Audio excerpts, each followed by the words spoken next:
पलवल के एक गांव बिगावली में जहां स्वास्थ्य विभाग द्वारा छापेमारी की गई तो एक फर्जी अस्पताल का भी सामने आया। लेकिन हैरत की बात यह है कि हतीम से आए भाजपा नेता ने न केवल कार्रवाई को रुकाया बल्कि स्वास्थ्य टीम को भी धमकाया गया। ये सारा मामला वहां के उपायुक्त को सौंपा गया ताकि इसमें संज्ञान लिया जाए। मैं पंचकुला से। हरियाणा के पलवल में फर्जी अस्पतालों का जाल लगातार खुलता जा रहा है।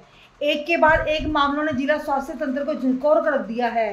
ताजा मामला हतीम थाना क्षेत्र के गांव बिघावली का है, जहां स्वास्थ्य विभाग की टीम ने किशोरी नर्सिंग होम पर छापा मारा। लेकिन जांच टीम को उस समय विरोध का सामना करना पड़ा जब एक भाजपा नेता ने मौके पर पहुंचकर न सिर्फ डॉक्टर को धमकाया बल्कि सिविल सर्जन पर भी कार्रवाई न करने का दबाव बनाया। पलवल के मुख्य चिकित्सा अधिकारी डॉक्टर जय भगवान जाटन के मुताबिक छापे के दौरान एक अबॉर्शन और 2 डिलीवरी केस मिले। एक कथित महिला डॉक्टर जो केवल 12वीं पास है उस नर्सिंग होम को चला रही थी। मौके पर मिली जानकारी के अनुसार एक नवजात की मौत भी हो चुकी थी और अस्पताल में अबॉर्शन की दवाइयां भी बरामद हुई है।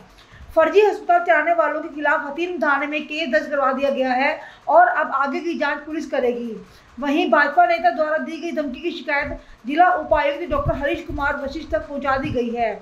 ऐसे में सवाल यह है कि क्या पलवल फर्जी अस्पतालों को सियासी शह मिल रही है और क्या इसका खामियाजा आम जनता को अपनी जान जोखिम में डालकर चुकाना पड़ रहा है। कल शाम को मेरे को 7 बजे इन्फॉर्मेशन मिली थी कि बिघावली गांव में कोई जो है अनक्वालिफाइड कोई लेडी है और वो रात को जो डिलीवरी और एमटीपी करेगी।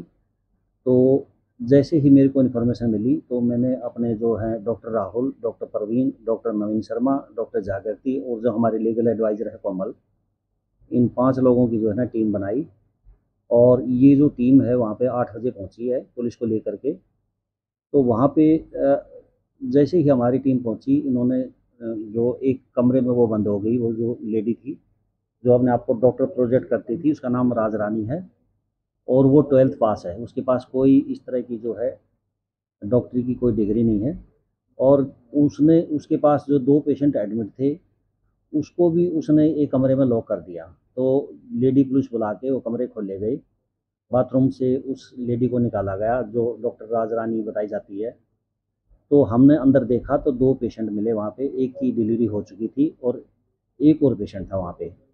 तो उसके बाद जैसे ही हमारी टीम ने पूरा इंस्पेक्शन किया तो वहाँ पे जो है एमटीपी की किट और एमटीपी के इंस्ट्रूमेंट्स, सक्शन मशीन और जो डिलीवरी के अंदर जो दवाइयाँ प्रयोग होती हैं वो सब मिली हैं। उसके बाद जो डॉक्टर राज रानी बताई जाती है उसकी क्वालिफ़िकेशन के बारे में पता किया गया।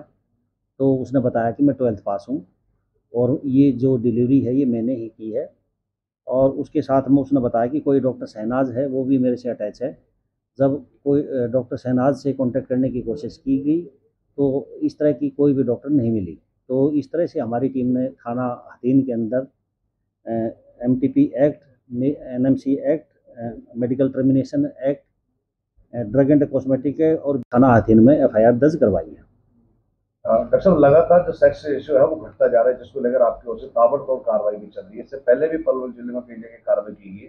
तो इस तरह के जो नू क्षेत्र अपना 3 क्षेत्र है, इसमें काफी लगातार शिकायतें मिली। तो क्या इनके ऊपर कोई इस तरह की कार्रवाई आगे भी की जाएगी? ये बिल्कुल ठीक बात है कि जो सेक्स रेशो हमारा 2024 में था वो 909 था पलवल का रेशो। तो जो हमारे सेक्स रेशो में गिरावट आई है तो उसी के मद्देनज़र जो सरकार के आदेश हैं, हमारे जो एसीएस हेल्थ हैं, डीजी हेल्थ हैं, माननीय स्वास्थ्य मंत्री हैं, मुख्यमंत्री जी हैं, उनके आदेश हैं कि हरियाणा में जो गिरता हुआ लगातार सेक्स का रेशो है इसको बढ़ाया जाए और जो भी एमटीपी के सेंटर हैं, पीएनडीटी के सेंटर हैं, अल्ट्रासाउंड मशीन हैं, इन सब का इंस्पेक्शन किया जाए और लगातार कार्रवाई की जाए।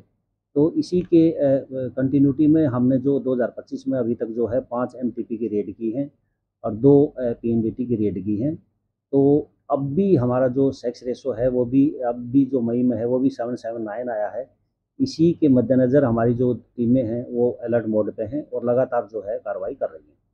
डॉक्टर साहब, बताया जा रहा है कि कल बिघावली में किसी भाजपा नेता का भी आपको इस कार्रवाई को रोकने के लिए काफी दबाव बनाया गया, फोन आया, उसके बाद क्या जानकारी?